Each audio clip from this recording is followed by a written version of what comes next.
It all started back in childhood because I've always been creative, loved making things, always had a project going. And then I didn't really consider pursuing art as a career. I went the science route and got a degree in dental hygiene. And after practicing dental hygiene for several years, there was just kind of a void, my creativity void, I call it. And so I decided, one day actually while I was working, I vividly remember deciding, I'm going home, I'm getting in the phone book, finding out where I can buy some clay and start sculpting. And I'd taken a few classes in college, so I had a little bit of knowledge, but it was real basic.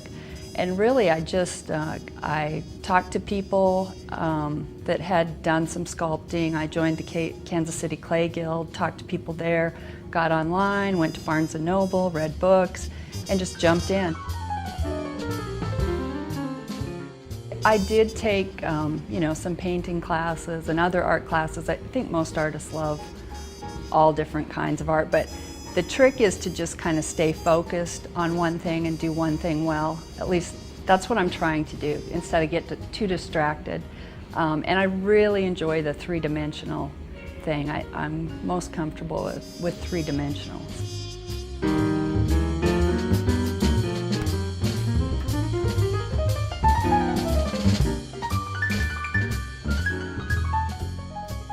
I guess the grandparent theme kind of happened when I was visiting my grandma. In that same time period, we were looking at old photographs, and I saw a picture of her and Grandpa in their swimsuits in the ocean.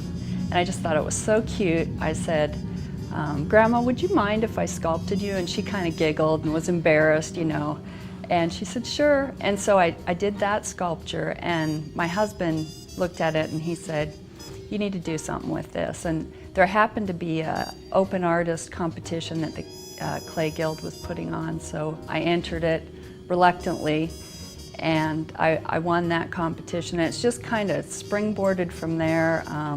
People enjoy it, it makes them happy, and everybody has a great story about their grandparents.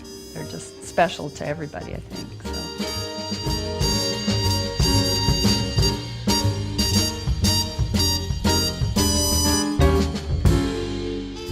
Well, the process starts with an inspiration kind of in my mind, and I put that on paper and sketch a rough sketch. And then I construct an armature just out of a wire kind of mesh and start forming the clay over that. I have to let each layer dry really well, and then as it develops, I add the details.